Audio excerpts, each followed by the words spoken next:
Mr. and Mrs. Umpofu knew that their animals were meant for the Lord. One day, as the couple watched over their livestock, they felt inspired to do more for God. So they gave a portion of their animals as tithe and mission offerings.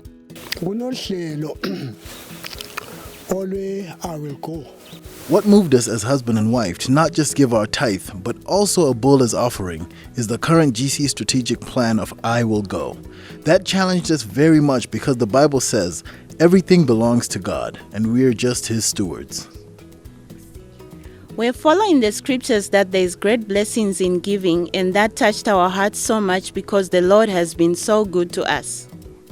Out of the 31 animals they owned, they tithed 3 cows and gave 1 bull for the mission offerings.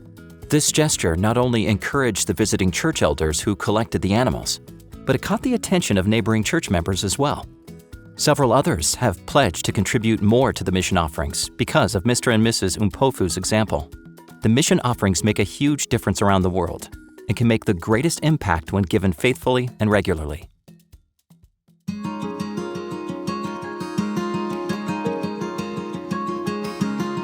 Mr. and Mrs. Umpofu's country of Zimbabwe is home to Salusi University. Founded in 1894, this Adventist institution educates students from all over Southern Africa. Zimbabwe is part of the Southern Africa Indian Ocean region. This territory is home to more than 4.3 million Adventists. Despite having a well-established history of church growth, there are still many mission struggles here.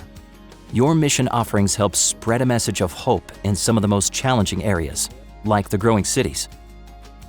Please pray for the Southern Africa Indian Ocean region as church members there faithfully follow God's call in their lives. Even if you don't have livestock to give, thank you for supporting the mission offerings. The COVID-19 pandemic hasn't stopped Adventist women across the Southern Africa Indian Ocean region from ministering to their communities.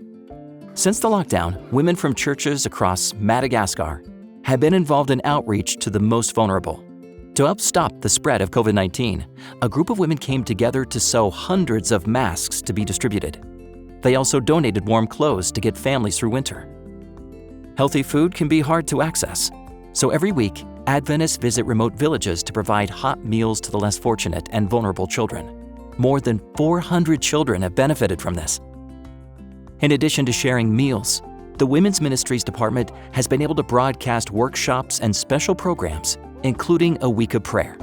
The daily studies were broadcast on several radio channels and social media on YouTube and Facebook. Thousands of viewers and listeners tuned in daily, and the feedback at the end of the week of prayer was overwhelming. Many have shown interest in getting to know more about Christ and the Seventh-day Adventist Church. On Reunion Island, the Women's Ministries Department has set up a daily morning devotion at 5 a.m. on Google Hangouts. This has been a great experience, with over 25 regular attendees, including some who are not Adventist. Despite the challenges, women across Southern Africa have continued to bless those around them by following Christ's method. Their continuous motivation through total member involvement has made a difference in people's lives. Please pray for the outreach efforts of women in this part of the world. Thank you for supporting mission.